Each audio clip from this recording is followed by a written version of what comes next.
कनक बेली वृषभानु नंदिनी। एक आपने पौधा देखा होगा, वो उसके पास लकड़ी हो तो वो उस पर ऐसे गोल गोल गोल गोल उसके ऊपर चढ़ जाता है, उसको हमारे यहाँ बेल कहते हैं। ऐसे बेल की भांति चढ़ गया है। कनक बेली वृषभानु नंदिनी, कनक बेली मतलब कंचन जैसी, वृषभानु नंदिनी श्याम तमाल चढ़ी। ठाकुर जी का रंग कैसा है? तमाल, कृष्ण वर्णम, तमाल वर्णम, ये ठाकुर जी का वर्ण है। कनक बेली वृषभानु नंदिनी श्याम तमाल चढ़ी। रसिकनी रस में रहत गढ़ी, रसिकनी रस में रहत गढ़ी। बेहरत श्री गिरधरन लाल संग, बेहरत श्री गिरधरन लाल संग।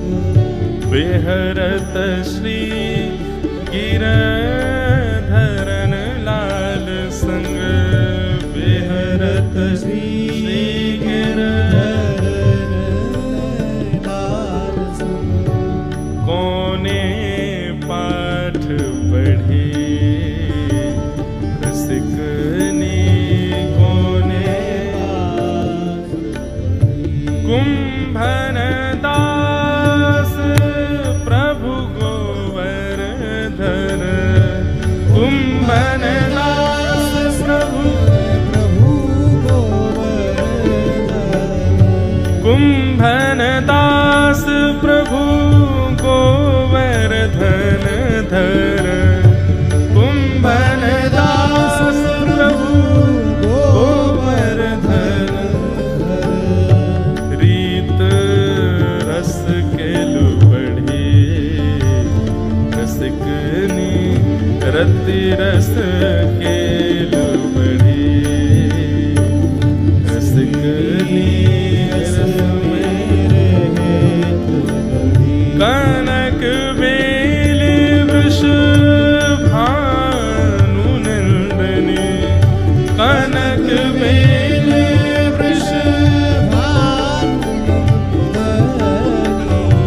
कनक बेली वृषभानु नंदिनी, कनक बेली वृषभानु नंदिनी। श्याम तमाल चढ़े,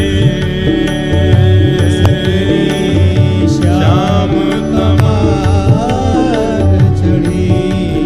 रसिकनी रस में रहत गढ़ी, रसिकनी रस में रहत गढ़ी, रसिकनी रस में रहत गढ़ी, रसिकनी रस में रहत गढ़ी।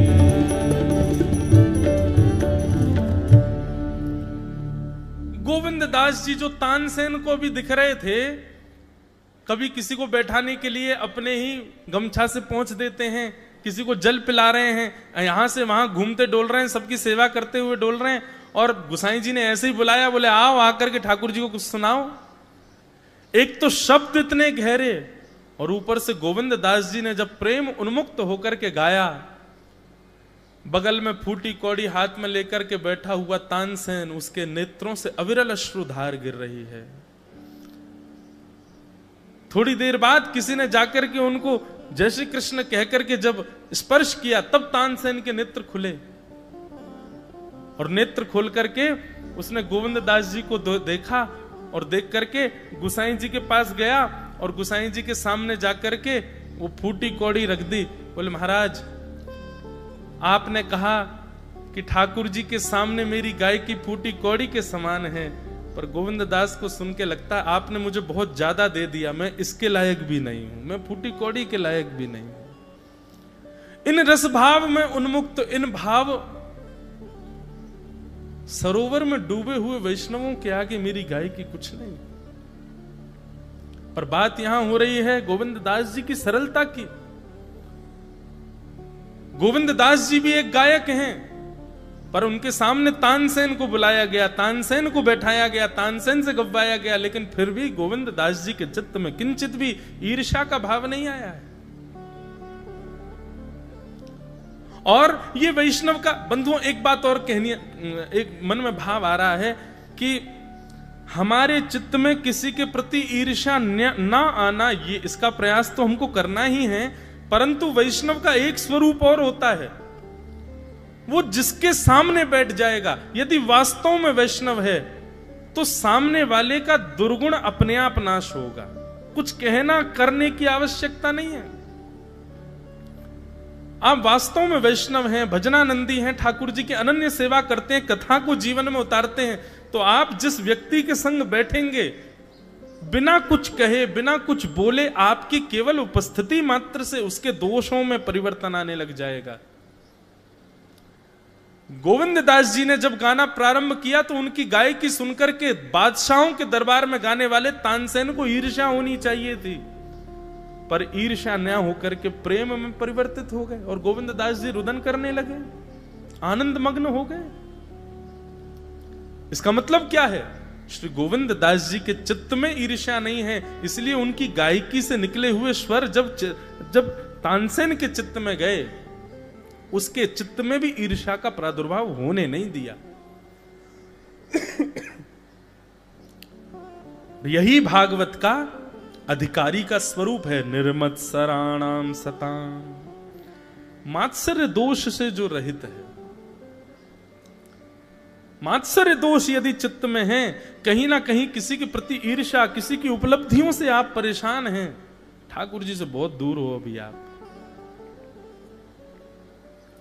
तीसरी बात, वैद्यम वास्तवमत्र वस्तु शिवदम। श्रीमद् भागवत केवल और केवल आपको एक वस्तु प्रदान करेगी। कौन सी वस्तु? अस्ति स्वस्तरुणी कराग्र विगलत कल्प प्रसूना प्लुतम वस्तु प्रस्तुत वेणुनादल हरि निर्वाण निर्व्याकुलम।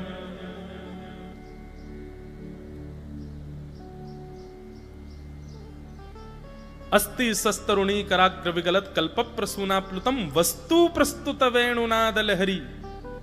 वो हरि जो वेणु का नाद करते हैं, केवल उनको आपका बनाने की सामर्थ्य श्रीमद् भागवत में है। अब अन्य इस भाव को छोड़ के आप सब कुछ भागवत जी से मांग रहे हो, तो एक प्रकार से वही बात हो गई, आप व्यक्ति से वो मांग रहे हो जो उस व्यक्ति को कहीं और से व्यवस्थित करना पड़ेगा, पर उस व्यक्ति के पास जो है वो मांगो ना। श्रीमद् भागवत जी से आप यदि कथा करा करके, कथा सुनकर के यदि धन धान्य वैभव ऐश्वर्य आदि ये सब मांग रहे हैं, तो भागवत जी देंगी, पर व्यवस्था करवा के देंगी।